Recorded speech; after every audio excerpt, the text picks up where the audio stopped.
right, welcome to Crowning Connections Teal Talk. I am Rob Clemens, and we are back at Coastal Carolina today, up here in the, what do you call this thing, Kobe? The wall boardroom. I was about to say the wool. No, the wall boardroom. I know, I was like, whoa. The wall boardroom in the Wall College Business at Coastal Carolina University. Man, this place is beautiful in the wall boardroom. All right, go on. Wool, not wool, but wall. Yeah, that was a really great intro, and I'm glad that we got that on the record. So we are here today, and we've got a great guest with us. But before we get too far along, I'm going to introduce my guest host. We have Danielle Van Dyke. And we also have Kobe Williams. How are you guys doing today, anyway? Life is good. Fantastic. Yeah, fantastic. Nobody's going to say horrible or something and tell me why? It's just been crap. No complaints. Right. No, it's a beautiful Keep day. it traditional, huh? All right. Gotcha. Exactly, culture, you know. No, that's awesome. Well, guys, it's been a beautiful day here in South Carolina. We've had a great month. The real estate industry's doing well. Of course, this is a Grant Center project here, so we're really excited to be doing this and welcome any of the listeners. So, as we always do about this time, I'm going to go ahead and get started with the Danielle Van Dyke segment, known as Denny's Deets. Hashtag. Oh, well, we're going to try to see how it goes. Okay. I like it. We're just going to stick with Denny. Playing with it. It's like a weekly thing we try to come up with a new name. We just, Everybody, there right was in. news with Danielle with last Denny. You need a name. week. Yeah, well, whatever. It's all right. It's all right. But yeah, what I wanted to kind of touch on today is really just like the innovation and everything that comes from Coastal Carolina. When we were talking to President Benson a couple weeks ago, it was just awesome hearing about all the different things and how Coastal is always staying ahead of the curve and just staying on top of things with the new library that's coming and all the technology that's going to be associated with that. And then I was just reading the latest news on a new offering for the Coastal Carolina students and everything. And I remember when I was going to school, really the only options for getting textbooks was, going to either ACE, to try and get like some discounted ones and then selling them back, or, going to the bookstore where books can get very, very expensive. Oh, tell me about it. It's crazy. I think we all remember these times where you're spending like, what, $500, $600 on books? It was a lot. Yeah. Insane. Yeah. Sometimes, it depends on what your course load is, but sometimes it's even more than that. So Coastal, just being so innovative, has actually come up with what I saw was this new program for students to actually be able to rent books, and they'll actually look at your course load ahead of time, make sure that you have everything ready to go, and you can either pick up your box of books at the bookstore or they can ship them to you, and then anything digital will come straight through Moodle. And you can opt out of it, obviously, so it's not like something you have to do, but it's this great offering for students where they can rent these books, and it's more economically friendly, it's easier for them, so they make sure that before they start their classes, they have everything ready to go and they're prepared for their classes for the semester. And I just think that that's super awesome that, Coastal is trying to help the students make sure that on top of everything else that they're already doing to help the students, be set up for success, they're also doing this as well to kind of ease the, all of the craziness and all the planning that you have to do before a semester. So I thought that was really neat and just wanted to highlight that just to kind of tie into the innovation. It's killer technology, man. I remember, Brett, of course, and I didn't even announce Brett yet, but spoiler alert, we don't have need Brett to. here.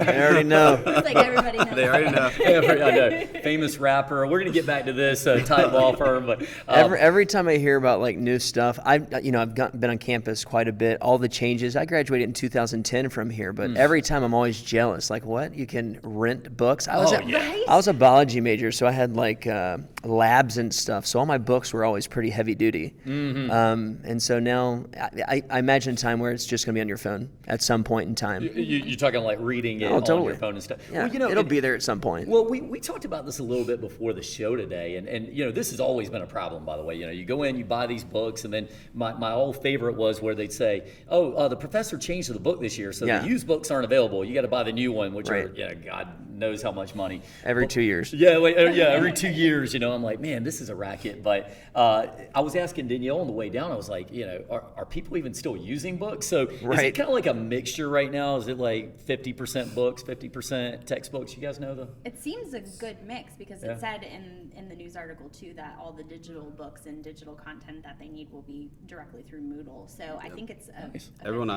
all the professors I know, doing using the Moodle for their textbooks. Making it very easy on the students, because I know that's part of the tuition too now, what you're talking about. So they're just making everything seamless and streamlined. Well, guys, I think we represent a fair cross-section of Coastal through the years. So let's play a little game here.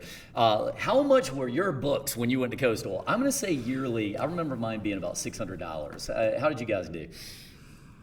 Oh, man. That was back in 1833. The founding. She gives me such a hard time. Still remember. I know. I mean, Yeah, as I recall. You're still sharp for your age. Back then, $600 was like $100,000 by today's money. But anyway, no. What was it, Kobe? Back. Well, so I graduated from the last class I took was in 2020, and then undergrad is 17. But I think my most expensive semester when it comes to books probably $250. Oh. Total. Yeah. I mean, Price is going I down. had a lot. Plummeting. I would always. The thing about me is like I was able to overcharge have a train. Like I Sucker. got to control my schedule, and I got to take the classes I wanted to take. And, the teachers I wanted to take, and they always had fantastic deals with their textbooks. They would provide their textbooks sometimes, and sometimes it was McGraw-Hill. You and sweet talker. You got the books for free. Get out of here, man. That's how. I mean, yeah. Sometimes it happened, but. Yeah, no, I'm hearing that. Danielle, where were you at? I think 600 sounds Yeah, about. that's right in the sweet spot. Right. Right? I'm saying- I I probably would've, for the most part, like them being 100 protested. or so a Right. book. And I usually had like Protested. 5 classes or so a semester. Oh, man. So. Well, so I can tell you, students of Coastal, this is normal. That's what we're trying to get at. But go rent your books. We definitely think that's a great thing. And Use Absolutely. the programs. use the And programs. remember to return the books when you rent them. No way. That's exactly. I knew being sarcastic, but I did that once. Don't just keep them after you Yeah, rent them. they That's will crazy, charge you. They will charge okay. you for the full price. I think that's the whole purpose of rentals. I think you're supposed to. Well, you know. just don't forget. Okay, Is gotcha. and that's Fair point. Fair point. life lesson for me. All right. I'm not gonna lie, Awesome. though, I kind of liked getting the used books from Ace though, because sometimes people would have Yeah. Notes written in there that were Yes, super man, I such love valuable.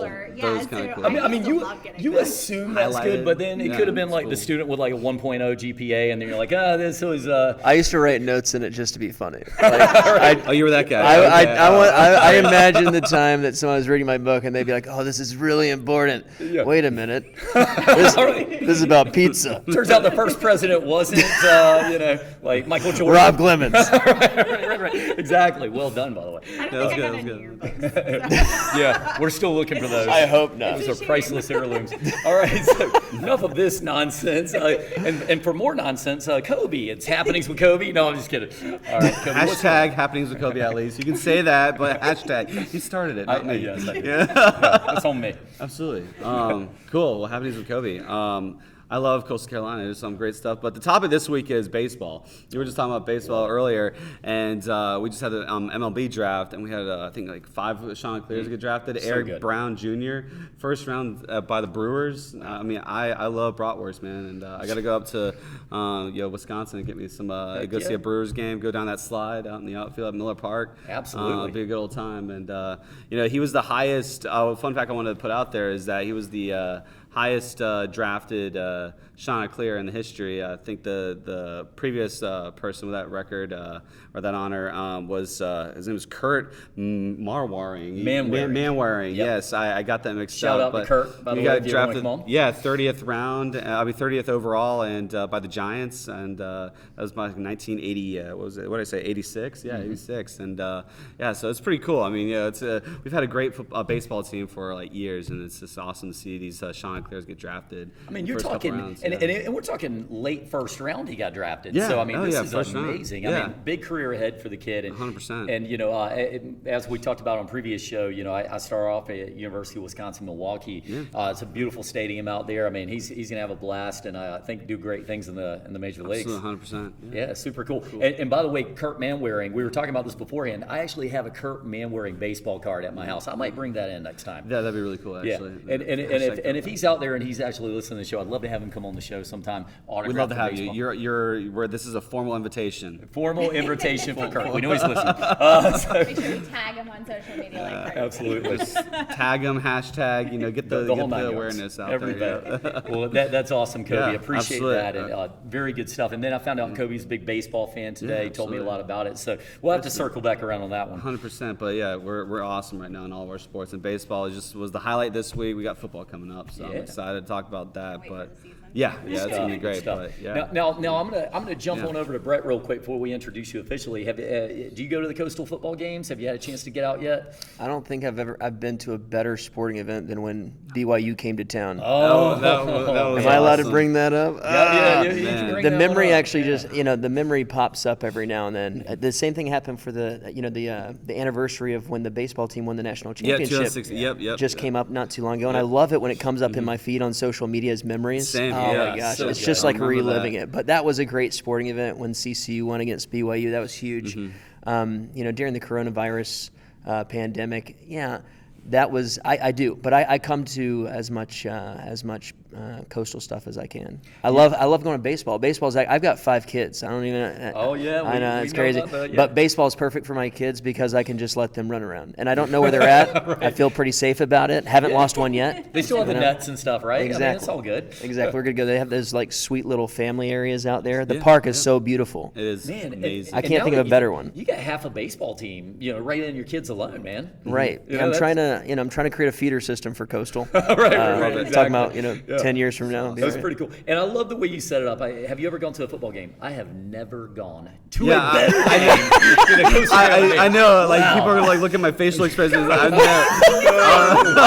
What what's he about to say? Suspense there It's like, almost. and he you said know, it really you gotta sell slowly, it. like it was like taking his time coming out. You gotta Like, oh sell my! it. You gotta sell it. No, I love going to big sporting events. Speaking of Milwaukee, I actually went and watched the Bucks win the Natty. Yeah. The NBA championship. Oh, that's cool. But literally, I cannot think of a better sporting event just because I was so I was so included within that game. I felt like I was on the field out there with the guys. Yep.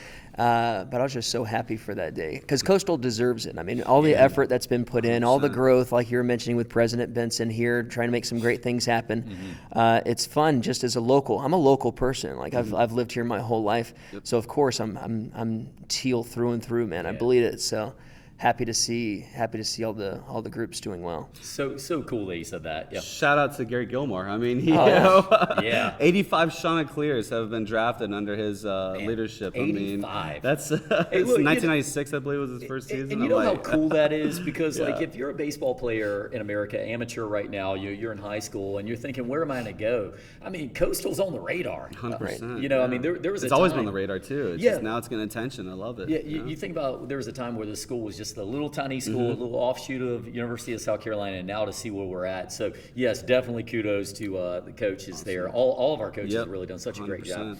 Well, without further ado, and I feel like we spoiler alerted this a little bit, but we do have a guest, very special guest. I've known this man for a number of years, Brett Branham. Did I pronounce your last name right though? Sure. Yeah. Close enough. All right, guys. You can call me Clemens later. Yeah. But I think there's been a lot of words that have been made up today. right. Yeah, we're just doing it. I'm just The kidding. Wool School of Business.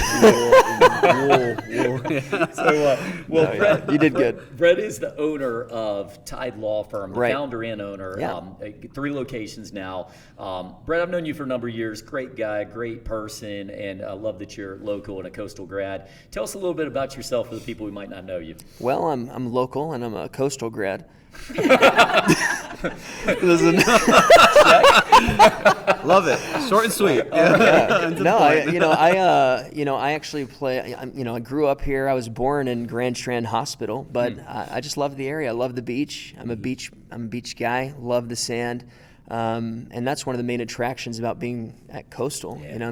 Shoot, you can be at this beautiful campus, and then be at the beach in 20 minutes. 20 minutes. Yep. So you love it, and there's 2 ways to get there, maybe 3. Shoot. Yeah, a couple. But I grew up here. I went to Coastal, and took a little bit atypical approach. I was a biology major, which you don't typically go biology to law. All right, now, is it marine biology No, specifically? or just biology. I mean, Okay. I did take marine biology courses, but That's one of if you want to talk about the differences in the technology that's been provided, like especially over in the sciences with the new science building as well. Incredible. It's crazy. It's so great to see the growth. But graduated in 2010, went to law school 2011, came back here 2014, started practicing real estate law with a good friend of mine in the area who's also a CCU alum. And then opened up my own business 2017, Tide Law Firm, and just been rocking it out ever since. We do have 3 locations, one in North Myrtle Beach, and Surfside. But, there was a period of time I was tempted, I'm not going to lie. I went to law school in Naples, Florida, which is just absolutely gorgeous. I basically went to law school during the day, hung out at the beach at night. But there was this moment where you had to make a decision. Do I stay here, this new home that I've created, or do I go home to Myrtle Beach? And there was just never a question for me. I wanted to be here. The nice thing about Coastal is that it's a really small community. It's tight-knit. Yeah. It's tight-knit. It's not small. We're all over the place. I mean, you got grads all over the place now, but it's such a tight-knit community. There was only one place for me to come back and to open my business, and that was here in the area. And it's been very successful. We focus on real estate law, residential, commercial real estate transactions, and other stuff as well. Business formation, business consultation, eviction. We can pretty much help you with any item that's related to real estate. But I was a biology major. Funny story, I was actually a pre-med major. Okay. I did pre-med. You were going to be doctor? I was going to be a dentist. Oh, okay. All right, got you. And then my junior year, I did a dental internship. And for whatever reason, I thought that there wouldn't be much blood because I'm like terrible with blood. Oh, God. But whenever I was doing my dental internship, I lasted like 2 weeks. I'm like, oh, this The is first too time the much. floss got whipped out, you're like, oh, no. Yeah, they say bleed teal. It's actually red. It's terrible. But I had like a crisis moment because I'm a junior. I'm going into my senior year thinking, this is what I'm going to do, But then I had a great mentor who encouraged me to go to law school, and that's the path that I took, and that's basically led me to where I am now. So sitting at the table with all of these wonderful professionals here, talking CCU and enjoying this podcast, man. Man, dude, well, it's so good to have you on it. And I gotta tell you, the one of the things that was special to me about the show when we first started talking about it with Dr. Salvino and Kobe came to us about it was that, I think we can all relate as Coastal graduates of how it feels to go through the school, to maybe think you know what you're doing and then change your mind, or to not know what you're doing and then figure it out. And there's this story in there, here you are, you're junior going on senior, and you're like, oh boy, I got to change paths. But then to see the success of the path you took and how far you've come along. I mean, 3 locations, man, that's insane. Yeah, we started off, in 2017. I think we did maybe 300 real estate transactions. Was that year one? That was year one. Okay. Last year we did 2,000. Gosh. But that also speaks to the market, right? So one of the nice things, even though Coastal's been like skyrocketing on the national scene, for different various sporting events like we've mentioned.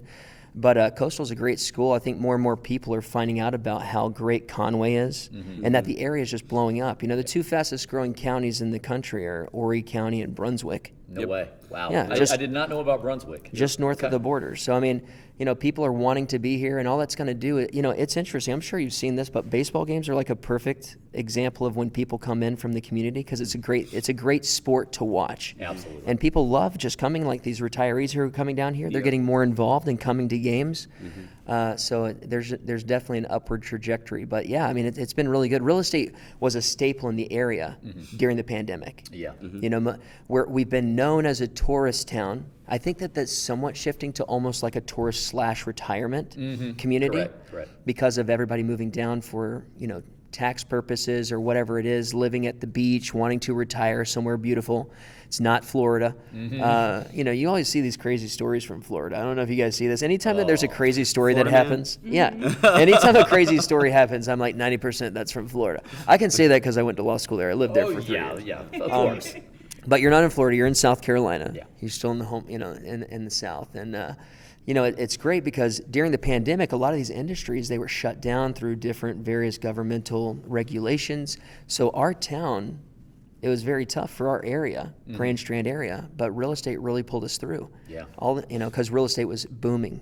You're looking at roofing, real estate transactions, realtors, inspectors. There's so many lenders. There's so many aspects that were buoyed during that time that helped us to get through that storm. You know, there's more storms to come, but the good thing is that it's a tight-knit community there, and it's a tight-knit community here, and everybody pulls together and gets it done. But you know, it's interesting seeing the growth, and I love watching people get an appreciation of what I've known my whole life. Yeah, absolutely. You know? Oh no, I get you, and you know, you even talk about, as you talk about, you know, people not necessarily going to Florida but coming to South Carolina, you know, for retirement or whatever it may be. Have you ever heard the halfbacks? We get those. The too. halfbacks. A halfback. This is a person who moves from the Northeast. They Okay. go down to Florida. Oh, okay. And they're like, you know, a little too far from home. They go back. It's a halfback. I got you. Yeah. No. Okay. Yeah. No, this that is- makes sense. Never heard that. I like it, though. I thought we were going to talk about football again. Yeah, well, and then you know who's a good halfback in the NFL? Yeah, we have short attention spans here. 1% growth every day. You know, learn something new every day. That's you know? it, man. He's going to use it. This guy will use it. Well, that's cool. Before we get back, and I want to go back to that a little bit, but when you, because I'm a beach guy too. I like to get out whenever I can. What do you do when you're at the beach? Are you a surfer? Are you a reader? What do you do? Just go off of what I feel, man. Just what just a free spirit, man. I go with the wind. I go with the waves. No, listen, that's the best part about the beach. The best part about the beach is we're always looking to be entertained, right? Like our phone is just instant entertainment right in our pocket. But if you really want to enjoy the outdoors, what's better than the beach? You can lay out on the beach. You can ride the waves. You can play a sport. You can play, you know, you can throw a frisbee. So typically I'm doing something along that lines. I mean, it depends on who I have with me too. Like if I'm rolling with the kids, I'm probably just making sure they don't drown. You're just doing the running up and down. And That's exactly right. Yeah. Everybody stay within 5 feet of each other. All right. He's got 5. All right. Now I have to take a quick break on this one because Danielle has 1 kid now. Nice. So has she been out to the beach yet? Has Lake made her way? How old is she? Has. She's 1.5.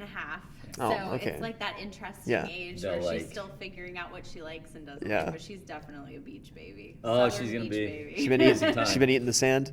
She did. She tried it once and she learned her It lesson. happens. I feel like there's some tips here. No, that it we happens. shared, you know? They The all fir- do it at least once. Yes. Some kids go back for more, some kids don't. Yep. Mine was one of those ones that she learned her lesson. Yeah, my like kid's that. 12 and still eats the sand. Right.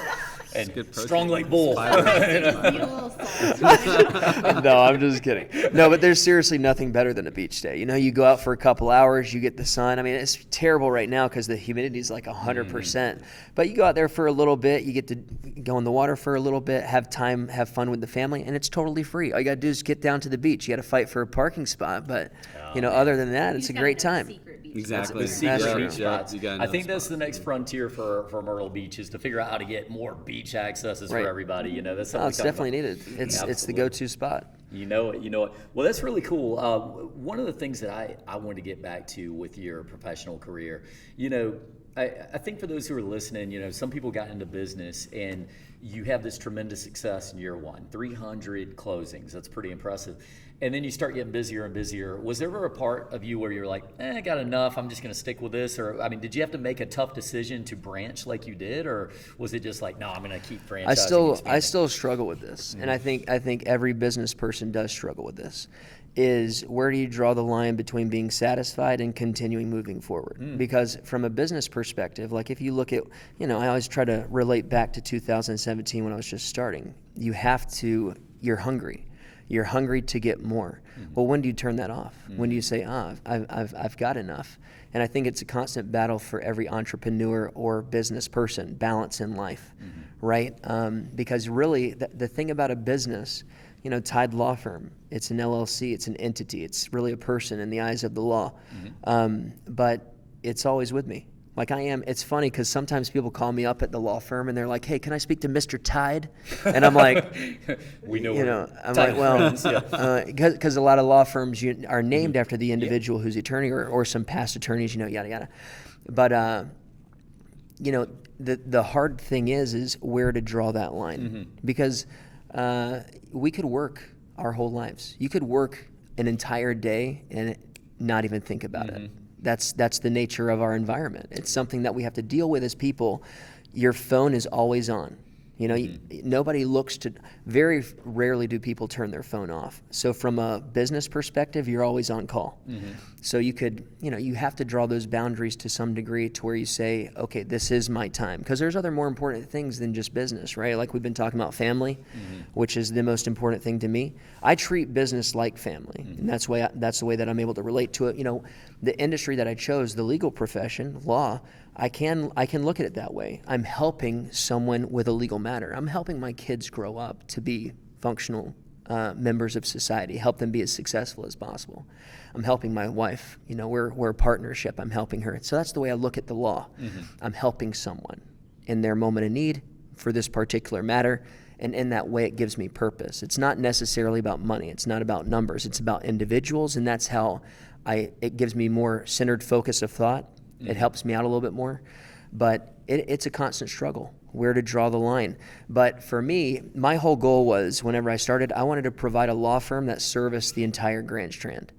So we've hit up north, we've hit in the middle, we've hit down south. So I'm pretty satisfied with where we're at. I don't think that we'll be opening up another office anytime soon because we cover everywhere. If someone has, the nice thing about my law firm, this is what I love. I've got 3 great attorneys and myself who assist our clients. So we got Emily up in North Myrtle Beach, Stephanie in Myrtle Beach, Shannon down in Surfside. And so we kind of share the workload to service the entire Grand Strand area. But it's all about the Grand Strand, man. That's where I want to be. I want to help everybody out that I can in this area. So I feel pretty good about the growth that we're at in relationship to locations. So probably for a little bit, I'm happy with where I'm at. Who knows what I feel in a year from now? But if I get the itch, might open up another office. Who knows? Itch for a little extra going on. No, All it's right. for sure. Well, sounds good. We got these 3 locations. You'll see what you want to do next. Tell me a little bit about the founding of the business in the first place, though, because I find a lot of businesses, they don't really know why they started. And let me explain what I mean by that. I've done some speaking to business leaders, and I'm talking about people who are coming and furthering their business. And I'll sometimes start off and I'll just be like, why'd you start your business? And I find that the ones that struggle the most are the ones who talk internally. They're like, well, I thought that this, or I like doing this. And it's like, it was the ones who always said, I thought that this person needed this. I felt like they couldn't get that, and those are the ones who do the best. And when you said something a minute ago, you said you treat the people like family. You feel like you're making a change in them. What was it that actually inspired you to start the business? Because you could have just worked for somebody, but you chose to do this. Yeah, it was really funny because when I started the business, everybody always asks you, like, what was it like? Yeah. Like, what was it like because it is taking a leap of faith. You're investing in yourself. Whenever you work for another business, it's already there. It's already created. You already know it's going to be successful because you're going there to work. But whenever you're starting something new, there is a little bit of there's a little bit of doubt there, or unknown would be better. So whenever people would ask me, they'd say, "Hey, Brett, what was it like to start your business?" And I would say, I've never been so excited to crap my pants. Because, well said, man. Because that's how you feel. Yeah. You're excited for it, but you're scared about it. You're taking that leap. You're investing in yourself. So you have to, one of the most important things that you have to have as an entrepreneur is ultimate confidence in yourself. You have to believe that you're going to make it. You have to have that belief. But what I saw was, this is what I saw from the legal side, okay? I love being myself.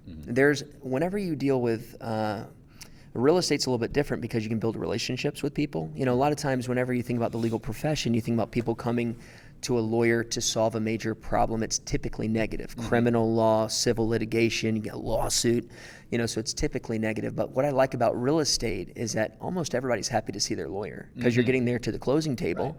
And you're selling or you're buying or selling your house. It's a happy moment. Most people look at it as a happy moment, whether they're buying or selling, to move on. So that's why I like the real estate side of the legal profession. But what I saw was just a need for more personal touch, in relationship to building that practice. When I first started out the law firm, I called every single client because one of the complaints that you'd get from the legal side is, oh man, I didn't talk to my attorney until I got to the closing table. Well, that's 30 days in or whatever. And you haven't met the person who's working on your file yet. So when we first started, I would call every single client.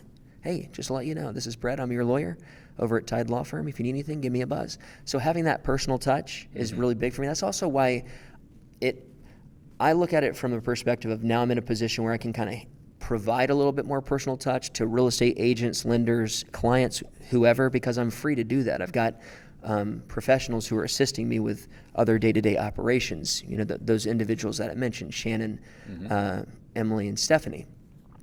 So now I can still provide a more personal touch, even though we're larger. Yeah. I want to keep that. But that's ultimately why I started Tide Law. I wanted to make changes, like positive changes in the market, and to kind of move the market to a way that I feel like needed to go. I'll give you an example. So, and just to let you know, the reason that you need a lawyer in South Carolina for legal services is because it's considered the practice of law, some of the areas that are considered settlement services in other states. So we're getting a lot of people moving down from up north, the Midwest, and they're so unaware of they're like, why do I need an attorney? You know, I use a settlement agency or a title company. Well, that's who we are. There's 5 areas that are considered the practice of law, identified by the Supreme Court of South Carolina: reviewing title work, reviewing lending documentation, the closing, dispersing funds, recording. All those aspects are considered the practice of law, have to be done or overseen by an attorney. So there's that natural need for lawyers. But the interesting thing is back in the day, let's just say 2017, okay, 2015, 17 when I got started, it used to be the case that in Horry County, you could not get into your home as a buyer until the deed recorded, okay? Correct. So you'd run into these situations where you would close on a Friday and the courthouse gets inundated with these deeds to get recorded because we used to physically record them, go to the courthouse and record them. Coronavirus, the pandemic changed this. But and then if it didn't get recorded on a Friday, your client wasn't getting into the property until Monday. Yeah, this is a big problem in the industry. Do you know what I'm saying? It used to be a huge issue. So whenever I started Tide Law Firm, I said, all right, so why are we doing this? And I got the same answer always. It was, because it's the law. And so my answer to that always is, what law? Like, what is it? Yeah. Where is it? I need to read it. And come to find out, it wasn't necessarily the law. It was just this area's preference. The attorneys just basically had a unwritten understanding that they would give the counsel, nobody gets into the property until the deed's recorded. In other parts of the state, Columbia, Greenville, Charleston, they were doing what's called table funding. And what table funding means is, hey, I'll give the seller their money if they'll let my client in the property, and then we'll record the deed later. Okay.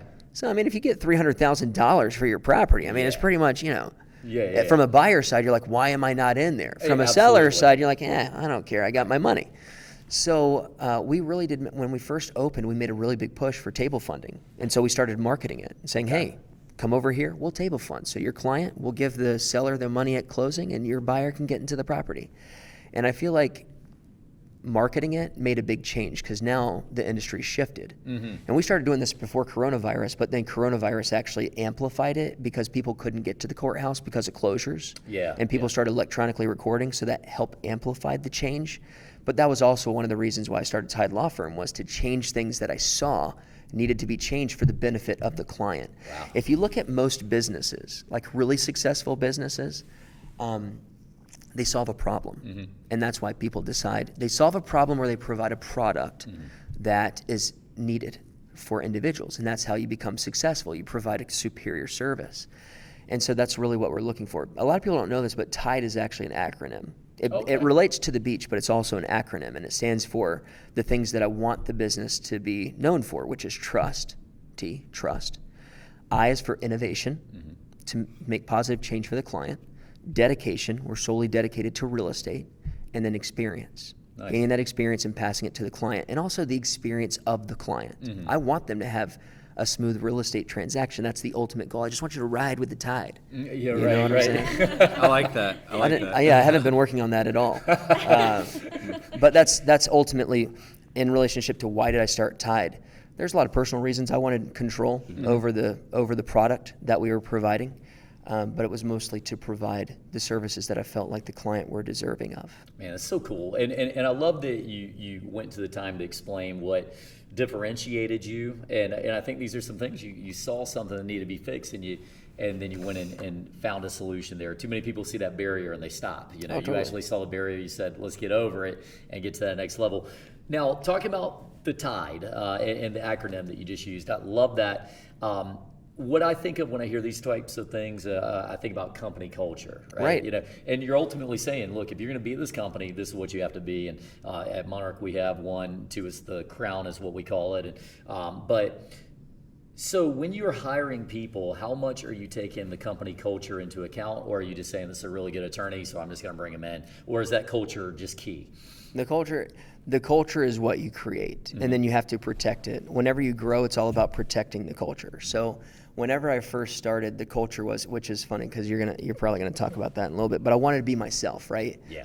First and foremost, like literally, this is how I go to work. I come to work like this because I want the client to feel comfortable, and I want the barriers to be brought down. There's a tendency in the legal profession to build as many barriers as possible between the client and the attorney as a protection between them, but for real estate law, you can really tear those down to where you can actually be in the trenches with the client, you know, and get to have that personal touch. That's ultimately my goal. But culture, as you grow, protecting culture is imperative because what you mean by culture is what people feel when they either work for your firm or they go to your firm. And I actually asked, it was really cool, man, I don't remember this guy, but the Coastal Carolina Association of Realtors, that's the local association here for real estate agents. They brought this guy in who like played for the Patriots, won a ring with the Patriots, et cetera. Now he's like a coach, like a business coach. And that was the question that I asked. He was talking about culture. And I said, how do you make sure that the employees that you bring in, the people that are associated with your business are a part of your culture?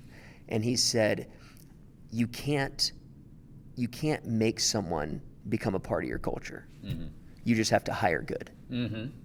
And the thing is whenever you're hiring, you don't know who people are, but the only way to do it is to get people who already are part of the culture. Yeah. They just either they don't know it because they haven't been acclimated to your culture, or you give them the opportunity to see if they fit in. Yeah. But you actually can't make people be a part of the culture. You have to find people who are a part already. Absolutely, man. I love that. And, I've had my 5 steps to keeping and creating company culture, and one of them is number 1 is hiring right. Right. And I think we've all been there. 2022, it's so hard to find good employees. Oh, it's crazy. And so you find yourself in this desperation mode, like, well, they're here right now, I'm going to bring them in. But then you start seeing the culture change, and this is what you're talking about for growth. So really powerful stuff that you bring up today on that.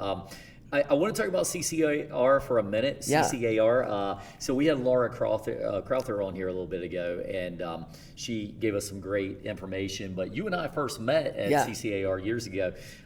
Tell me how big that was to your growth, because I remember us going through, and you're a networking guy, I'm a networking guy, and truly for you guys that are listening, I mean, Brett's a great networker, not just a great technical guy. So we're going around, we're meeting people and all that. I feel like that's been a big source of your success, right? Oh yeah. I mean, and ultimately it's about, like, especially when you're providing a service, it's about building relationships, period, and maintaining relationships. You have to trust. The trust is, you're bringing people in and they have to trust what you're providing. They have to trust you as a person. They have to know you as a person. And then you have to back up what you represent. So for the CCAR, marketing wise, we do real estate. A majority of our business is real estate transactions, commercial and residential real estate transactions. So our main source of business is real estate agents. So from a business perspective, it makes complete sense. You're not going to see my billboard up on 501 or 544 advertising real estate services. Right. It's less effective. It's not going to be as effective as if I went to a real estate office and said, hey guys, come and use Tide Law Firm. Here's some free swag here. Did you bring us any free swag today? Speaking of which. If you look under your seat, Brad. No, listen, the thing is that's what I did. So I went and built relationships with real estate agents, people who could trust me. I get them in the door to try our services, and then I keep them in the door by providing what I've agreed to provide, this experience, this culture of what we've created. But the CCR is imperative. I mean, this one time I was working with this lady, and I thought I was feeling pretty good. I had worked really hard this day, and so I was sitting back. I was like, there's nothing like good hard work, And Got a cigar in your mouth, apparently. We were on the beach. And she says, actually, there's nothing like good, hard, smart work. And I was like, Trumped. yeah, that's right. But that's the gist of it. You work hard, but you have to work smart. And building relationships with people, that's my referral source. So, of course, it makes more sense going that way. And the CCR is an unlimited capacity for building relationships with people. They give you marketing events. They give you chances to network, these networking events, Reno nights where you get to meet with all these affiliates. So they create this environment to assist you with maintaining your business and building relationships. So, of course, it's a no-brainer to be involved with them. So good, man. And we've been, just in case we didn't say it, we've been talking about the Coastal Carolinas Association of Realtors. Right. Such a great group, and they really do put time in and to create those bonds. And I think that's is that the Realtor Affiliate Night Out? That's the one, right? Yeah, Reno, cool. Realtor Affiliate Night Out. Yep, very cool stuff. And Kobe is just getting his license now. No Is way. Yep. So you know where to I go like now. school, so I was like, Yeah. that's why I did. I literally, like, on a Wednesday, I was talking to my buddy, Loris, and Chicken Ball Capital. Oh, yeah. Listen, I got to put a plug in every single show. I'm hungry right now, Kobe. You can't do this to me. Sorry, Chicken Bog and Loris right now. Richie's. I'm doing a podcast out there after this. No way. Okay, good. But I'm not trying to get off track. But I was like, on a Wednesday, and Loris was talking to my buddy Tim, and I'm like, I'm gonna get my real estate license. And literally, right after I did that, signed up for a class that started that Monday. 4 hours from 6 to 10 p.m. Monday through Friday for 3 weeks, and after that first class, I was like, "What am I doing?" but no, it was fun. It was fun, and did the class, and I'm almost finished on my advanced license. Well, especially because I've got my broker's license, and you're thinking you're gonna learn certain things, and they start talking about littoral rights and riparian rights, and you're like, that was a little rough, Oh, but yeah. no, but we made it, and I'm excited. I like exciting. I mean, obviously, I work for the Grant Center for real estate and economics, but I do more. Shout out. Yeah, I do more like I'm like the hype man for the. But I did so it's separate from the real estate. Nobody's better than that. Listen, I love it. I love it, and I love. Hype man. Exactly, I love being at Coastal, but the real estate, It's so cool. It's a good time to jump into the game. Yeah, awesome, man. Well, and now you know a closing attorney you can go to. Right? Exactly. We've made a connection today. Crowning connections, Teal talk. Oh man, that's what this is all about, guys. Well, Brett, we're running towards the backside of the show, but I want to talk about something that's a little bit different. But I feel like it's been in some weird way a part of your career. You know. So you are what I would consider probably the best freestyle rapper I know. Yeah. Which I don't know a whole lot. I'm also the only one you know. But nevertheless, I've known you to do some sick raps over the years. Yeah, that's true. In fact, we had the pleasure of hearing one that you made for the Pelicans recently, and so that was really cool. Tell us how has this affected your career? Because you told me some cool stories. You want to share any with us? Well, I think we live in the greatest era of business opportunity because one of the neat things is before there was no talk about culture, right? There was no talk about this. It was just all about numbers. Yeah, I put it out, they will buy, right? Exactly, Yes. but now you see businesses getting involved with like all these different other. It's about who they are and who they represent, and so that does trickle down to the smaller businesses, and more so, it's probably trickling up to bigger businesses because it's always been about who you represent in a small business perspective, right? Yeah. So it's interesting that one of the things I know this is weird, but I've always just liked rapping. Like, I actually once it was really funny. One time everybody knows this, but you get stuck on 501 at the wrong time, it can be dead stop traffic. Well, I've been known to freestyle in my car every now and then. I used to just do it for myself. I just like freestyle rapping. So this one time I was sitting there and I was just rapping in my car. And I look over, and I'm stopped on 501. Like this is like a Sunday coming back into Myrtle, and I'm just revving my car. And all of a sudden, I realize the car next to me could have gone, but they're staring at me. And it's a group full of guys, probably Coastal alum, because we are Coastal, attendees. And they're just sitting there, just laughing. And I roll down my window, and they're like, "What are you doing, man?" I'm like, "I'm just freestyling, bro." And they're like, "Put one down." So I did, and they were just like, "Oh snap!" They're trying to get their phones out, and then I drove off. And I'm imagining as they're like horns scrambling, honking like, was oh, totally gosh. part of this. Yeah, it was just so funny, but it's just something I've just, everybody finds their outlet to do certain things. It's just fun, right? So it's just something that I've always liked doing, and mostly is jokes. I've got a group of friends of mine, we all do this. Yeah, so yeah. When we were in college, we'd get together, and then we'd sit there and we would just battle rap each other and just poking fun at each other. And then, so whenever I used to do this, but I would do it with just a small group of friends, but whenever I went out on my own, it was really funny because in 2018 we had an ice storm. Yep. And so I did a rap about the Myrtle Beach ice storm that we had. I shouted out Ed Piotrowski, and then it just got like 1 million views on social media, just kind of blew up. They brought me on the news and stuff to talk about it. And then I just started doing like small little raps just as jokes that I'd post up on my personal stuff. Hashtag lyrical lawyer. You got it. It's got hashtag. Hashtag the lyrical lawyer.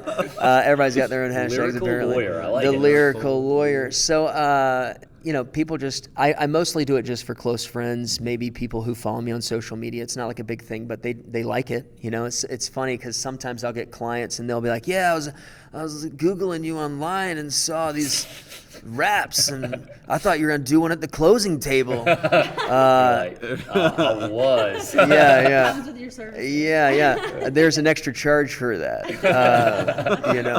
Legal advice via rap. But the lyrical lawyer. I've got some social media pages, but it's not like a focus on it. It's just something that I share with clients to have a little bit of fun. Super cool, man. Yeah, thanks for bringing that up. Oh no, well, I had to. I had to, man. The worst is when somebody comes in and they already know me from the lyrical lawyer, and they're like, "Yeah, hey man, the rapper." And I'm like, my autograph, my understanding of their expectations is so low. I'm like, Right. I could do anything at this point. You are, exactly. You just set yourself apart in a good way like that. So The highlight for my rap career was that I pulled up to the Chick-fil-A on Mr. Joe White Ave. And the lady who was give me the food from Chick-fil-A was like, "Oh my gosh, that's the lyrical lawyer!" And I was like, "Really?" And I was like, "How did you?" And she's like, "We've been friends for 5 years." And I'm like, okay, gotcha. "Oh, okay." Social media friends? Yeah, exactly. The Contacts or best. something. Yes. No, but thank you for ruining the first 30 minutes of this segment. No, that was so great. All right, I'm going to give each of us 1 minute to, you can think through this, but you got to name the greatest freestyle rapper of all time. Oh, no. Okay. Are we talking about freestyle, or are we Greatest talking about just rap? Freestyle rapper. I'm not. No. I don't want to hear about the greatest rapper of all time because we all know that was Tupac. I'm talking about the greatest freestyle rapper of all time. See how I did that right there? I want to embarrass myself. I'm really gonna embarrass myself. This is. Oh, okay, I don't want to go. go first. I'm gonna let You let us all. Okay, good. Yeah, I'm not gonna. I'm just gonna let you know, like the freestyle circuit's completely different than like the rap circuit. We got to do one that people know, though. That's an important I think part. most of it. people You can't say like most people probably say Eminem, Okay. right? Because there's been the movie, etc. But most of these rappers probably started off as freestylists. Underground freestyle. Yeah. Yes, absolutely. Yeah. I'm gonna go ahead and throw mine in. KRS-One. I'm Okay. going deep. Oh, J. Cole's one of my favorites. Oh So. yeah, Cole. I know He's got some him. good I like stuff. him. I've seen the concert. Have you guys heard of Toby Nwigwe? No. Check him out. All right, I'm gonna look him up. Everybody, good.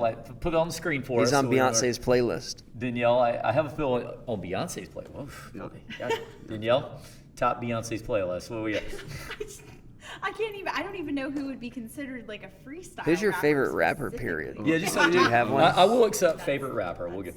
We are already It's know. gonna be embarrassing. Who if I is tell it? you It's that. just Jay-Z? Yeah, I mean, like I really Is love Jay-Z like the name? old school rappers, but Snoop my Dogg? favorite rapper No, I was was gonna always Biggie Small? Mac Miller. Like, Mac Miller, yeah. Mac Miller, well, yeah. R.I.P. R.I.P. man, Very, R.I.P. yeah, Mac, absolutely. Mac Miller's good. You probably like Logic then. I mean, they're pretty Logic's similar. Pretty Logic's solid, really yeah. good. You know, he took up. And Kobe last up. Yeah. Biggie Smalls. you know? Okay, all right.